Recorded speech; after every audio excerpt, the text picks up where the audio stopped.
If you're going to make art, why do we make art?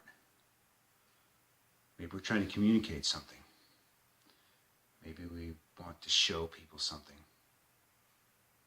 Come here, look at this. Let me show you something that you've never seen before. Maybe we're trying to tell a story. Maybe it's a secret. Come here, look at this. You won't believe this. Maybe we want people to see beauty. Maybe we want people to see beauty where they've never seen it before. I like that. Maybe we want to show people ugliness. Maybe we want to point out the ugliness. That's what we want to show people. So we make art to show them something. Maybe it's a call to action. Maybe we want people to do something. Maybe we want people to change the world. Maybe we want people to think differently. Maybe we want people to buy something. Maybe that's the motivation for our art. Maybe we just want them to buy our painting. Maybe we want people to like us. That's why we make art. We want people to like us, to accept us. Maybe we want to push people away. Maybe that's the motivation for making art. I think if you're going to make art, that's great.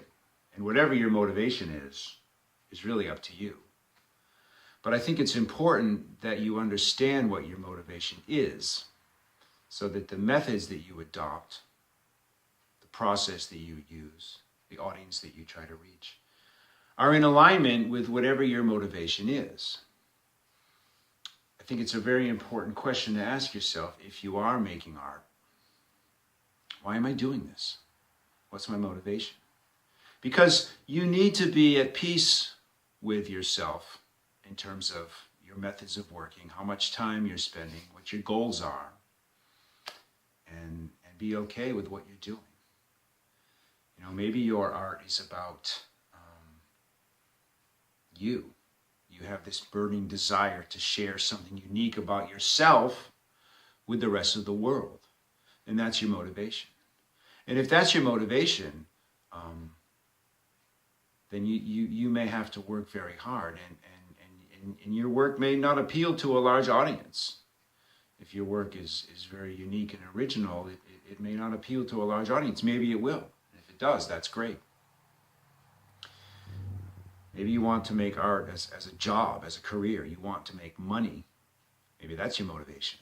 I'm making art because I want to make money. And if that's the case,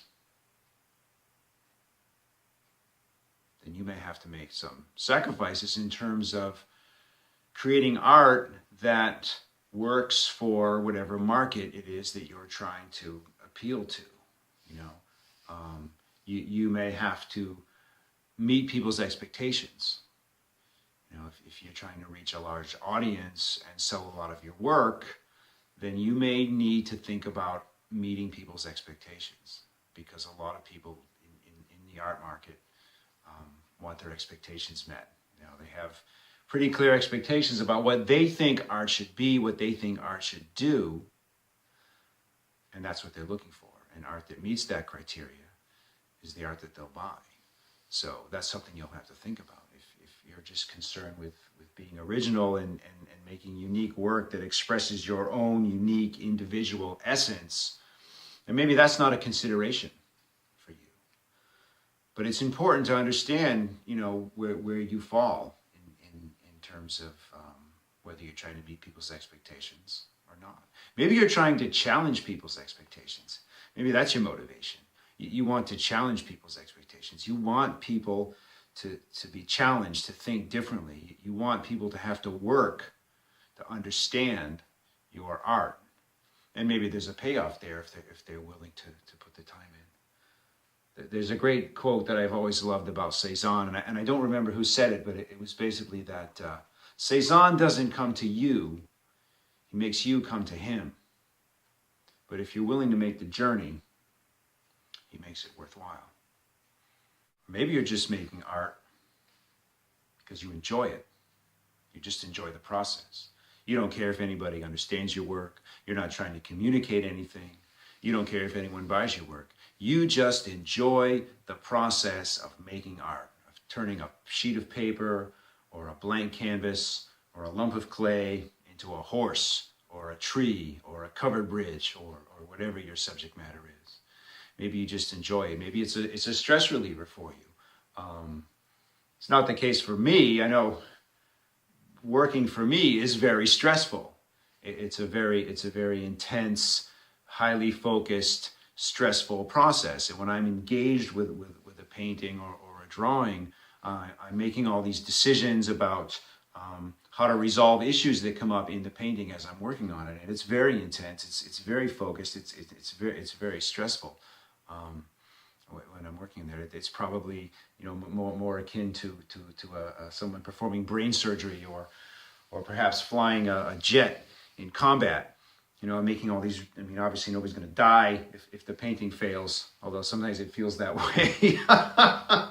But it's very stressful, and I do other things. I run, I cycle, I swim. I do other things to relieve the stress. But maybe you're a brain surgeon or a fighter pilot, and you paint as a way to relax. I know for a lot of people, making art can be very therapeutic, and maybe that's your motivation. And that's fine. That's great. That's wonderful. Each of us that makes art is going to have our own unique individual reasons for doing so. But I think it's important, if you are making art, that you understand what your motivation is and consider that in terms of what your process is. If you're just doing art as a hobby and it's not high in your list of priorities, you have other commitments that you devote your time to, your job, your family, maybe you have other hobbies, and you're only spending a few hours a week or maybe a few hours a month making art. That's wonderful, that's great, but you're probably never going to achieve a certain level of technique if you're only devoting a small amount of time to it. And that's fine. You have to be okay with that. You have to understand, I just do this for a hobby. I don't care if anyone buys my work. I'm not trying to say anything profound, and I really don't care if my work ends up in museums. I just do it for me, and that's great. If you're trying to earn a living from your art, then you are going to have to really consider the market and make work that meets the demands of the market. And you're going to have to devote a fairly good percentage of your time to marketing yourself, because that's your priority. Selling your work is your priority. So you're going to have to spend time not just making art, but also selling your art. Creating a website, dealing with galleries, maybe going to art shows. You're going to have to do things that will help you to sell your work. And if that's the case, again, you may not have as much time to spend developing your technique, developing a unique kind of vision. If you're trying to meet people's expectations in terms of the market, then you may have to sacrifice some originality, because oftentimes that involves looking at what people are buying and then making art that's like that. And if you're making art that's like somebody else's art because that's what people are buying, maybe you're not being that authentic with your work. And that's okay. If selling your work is your priority, then that's what you need to do, and that's fine. If you're really tied to being authentic and being original and having your own unique vision and really painting for yourself and not worrying about people's expectations or what the market is, that's great too. But you may need to work another job to support yourself while you're painting. And I'm talking from experience. You may not get much sleep because trying to bring your own personal vision to fruition in terms of visual form can often require a lot of work, and you may have to sacrifice other parts of your life. I saw a meme online a few weeks ago, and it said something like, "Be sure to make time for your art." And I thought, I need a meme that says, "Be sure to make time for mowing the lawn, sleeping, spending time with your family," doing all those other things, because making time for my art has never been a problem for me. It's making time for other things. But it's really key that you understand what your motivation is, and that your time commitment and your practice and your expectations about what you're going to achieve are in line with what your motivation is and what makes you happy.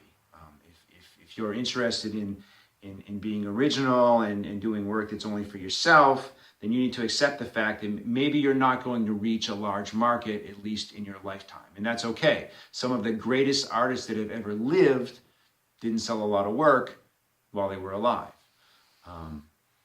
And some of the artists that sold a lot of work during their lifetime and were very famous and very wealthy from their work aren't really remembered for their work, because maybe it wasn't that original. So, and again, if you're interested in having a great career and selling a lot of work, then you're going to have to, possibly, most likely, pander to the market. And that may mean giving up a little bit of your originality. I mean, if you can find a way to be original and do what you love and make images that you're really happy making and still be able to sell them, then that's great. But whatever your motivation is, whether you're trying to make money, whether you're trying to be authentic and original and really express yourself, or whether you're just doing it for fun, it's great that you're making art. And it's important that you understand what your motivations are and keep your practice in line with that so that you can be at peace while you're working. And, you don't want to, if you're only spending 3 hours a month painting, don't beat yourself up because you can't draw that well, or you're struggling with color theory. You just need to put more time in. And if you're not willing to do that, that's okay. You have to be okay with that. And if becoming a better artist is really important to you, and you're not happy, then you need to devote more time to your work. You really have to think about that. It's important that you be at peace with your process and your working methods.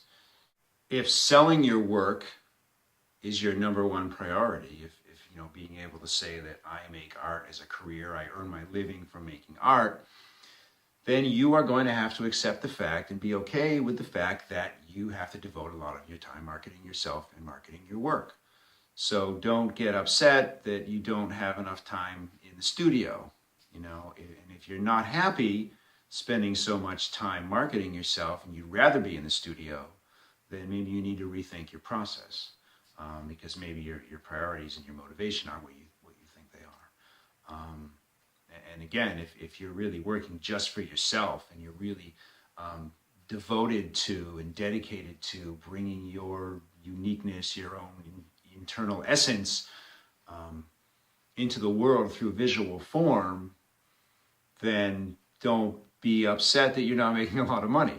Just focus on the work and get your satisfaction out of knowing that you're really committed to making great work and that's what you're doing. But whatever your motivation is, if you're making art, that's wonderful. Keep at it. Go to it.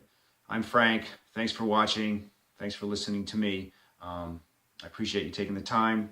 Don't forget to subscribe to my channel and like my video, share it with your friends, anyone you think might be interested, and I'll see you next time. Have a great day.